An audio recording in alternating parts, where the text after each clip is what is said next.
Kala itu, di tahun 1944, terjadi peperangan yang dahsyat di Pulau Biak dan sekitarnya. Angin sejuk berubah menjadi angin darah, kembang anggrek segar kering tak bernyawa. Di dasar laut yang dalam, ikan-ikan berseru meminta tolong. Ikan yang dijuluki Inarar, seakan kata-katanya tergenapi. In bebasya saning kasunsia. Bangsa-bangsa besar dengan kekuatan tempur yang mumpuni meluluh lantakan Pulau Biak.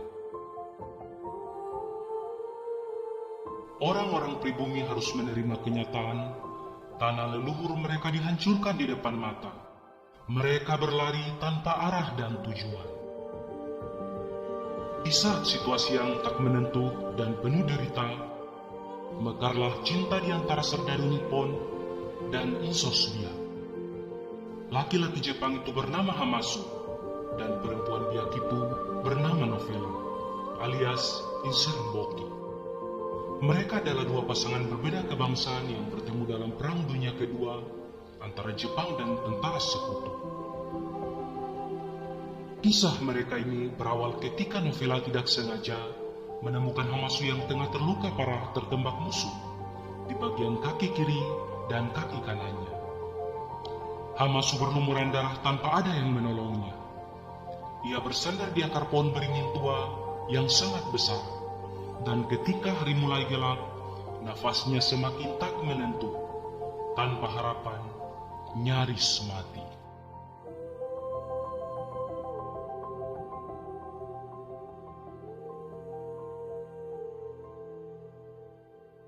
Ketika Novela melewati sebuah jalan berliku-liku, Novela bertemu dirinya, namun Novela enggan menolongnya.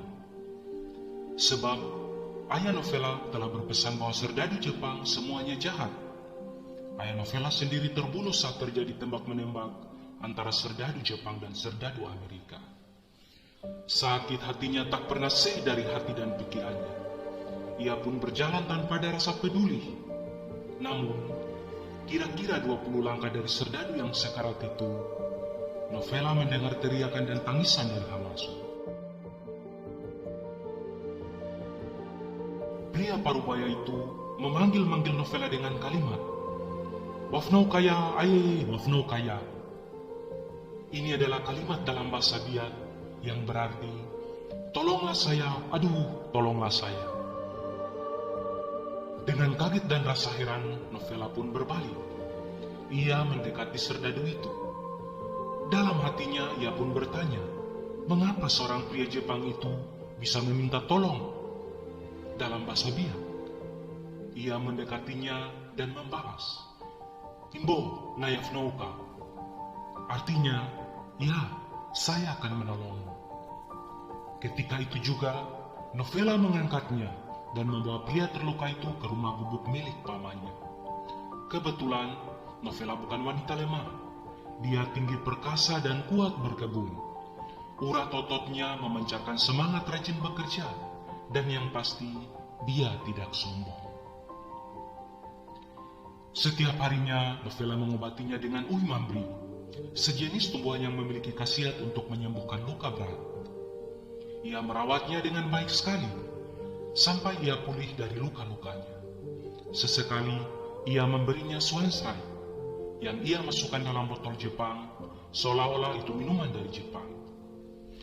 Meski sudah membaik, Hamasu tak berani berjalan sembarangan, mengingat banyak serdadu sekutu selalu mengintai serdadu Jepang di mana-mana. Insos Biak ini selalu memberikan perhatian yang penuh kasih kepada lelaki Jepang itu. Novela memberi nama baru kepadanya, yakni Kandera, untuk menyebut Hamasu. Nama ini mengingatkan perjuangan Novela dalam menolong Hamasu yang memang saat itu sangat menderita.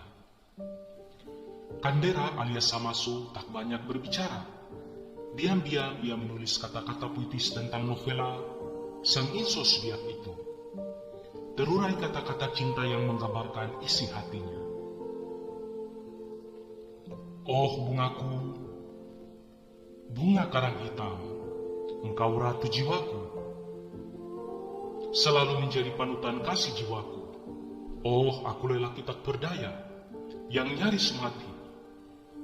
Aku layu, kurus tak bernyawa, namun kasih cintamu begitu besar dari serdadu Nippon bangsaku.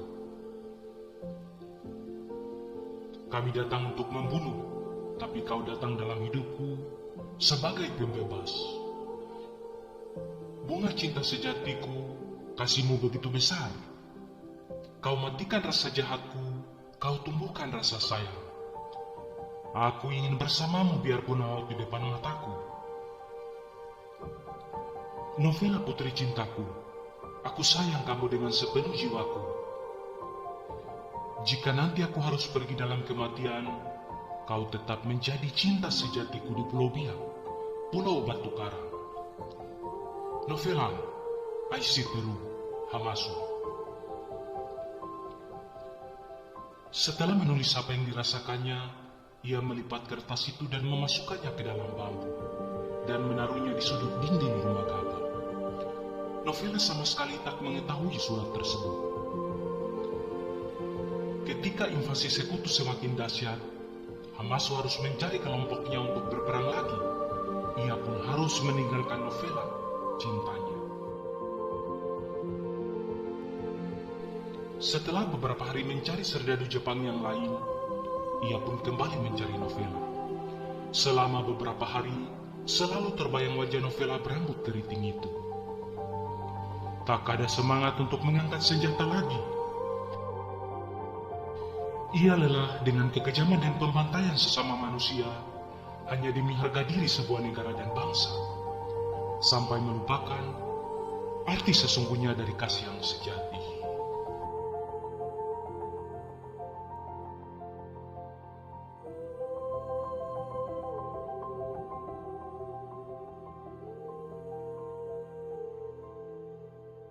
Ketika bertemu lagi dengan Novela, ia mencurahkan isi hatinya bahwa ia sangat mencintai Novela. Ia berjanji, jika perang ini berakhir, ia ingin menikahi Novela dan membawanya ke Jepang. Ia berharap Novela mau menerima cintanya. Meski Novela sulit mengungkapkan isi hatinya, Novela diam-diam menyimpan rasa cintanya.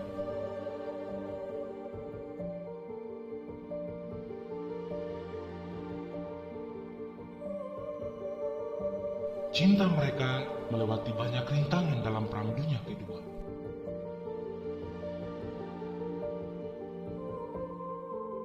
Masa-masa suram terus menghantui Novela. Apakah Kandera akan selalu bersamanya nanti? Entahlah. Ia selalu berdoa dan berdoa demi lelaki Nippon itu.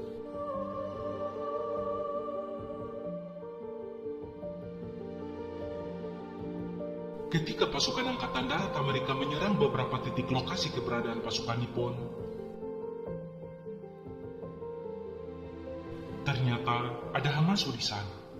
Seorang tentara Amerika mendengar teriakan yang berbeda dari setiap serdadu Nippon. Terdengar suara lantang dari Hamasu yang berteriak, "Novela, Novela, aku telah pergi. Ingatlah diriku, cintaku, Aishiteru Novela." Sesaat kemudian, tak lagi terdengar suara. Ketika perang itu berakhir, banyak korban jiwa berjatuhan. Di pihak Jepang, sekitar 6.000 serdadu Nippon tewas. Serdadu Amerika itu penasaran, siapakah sosok Novela dalam teriakan itu?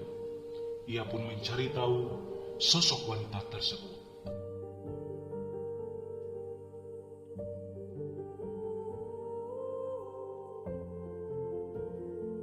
Ketika berjalan di sebuah kampung, serdadu Amerika itu mendengar nama Novela. Serdadu itu pun mendekati dan bertanya, "Apakah kamu yang bernama Novela?" Wanita itu menjawab, "Ya, saya Novela."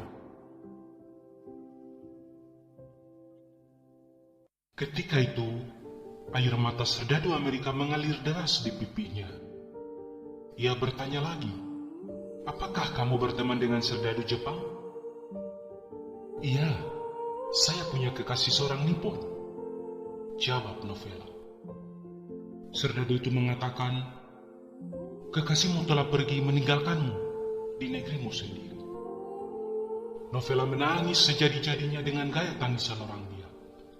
Ia menangis dan berkata, "Oh tuanku, oh kekasihku, engkau datang dari negeri yang jauh, mencintaiku hanya sebentar dan pergi selamanya.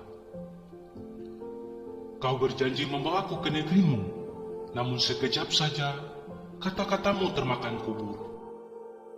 Janji itu sangat menyakitkan hatiku dan negeriku. Oh Manshobi Jejano, waburai fanamba, kanggasu bepon bepur, naburi nameme."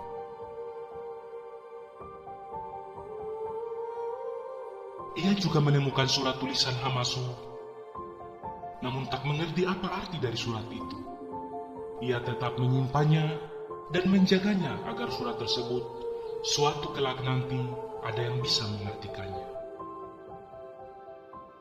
Tahun-tahun pun berlalu begitu cepat. Kenangan manis itu seakan terkubur mati dalam memori.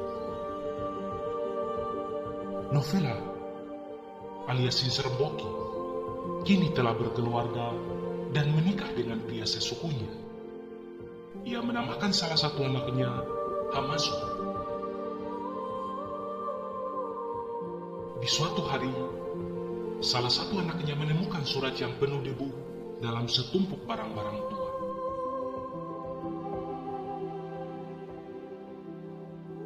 Ia mengambilnya dan menanyakan surat tersebut kepada Novela, ibunya.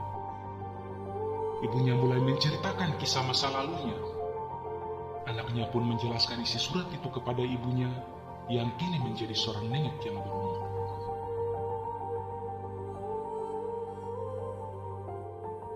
Matanya memancarkan cahaya masa lalu yang diingatkan kembali melalui sepucuk surat tersebut.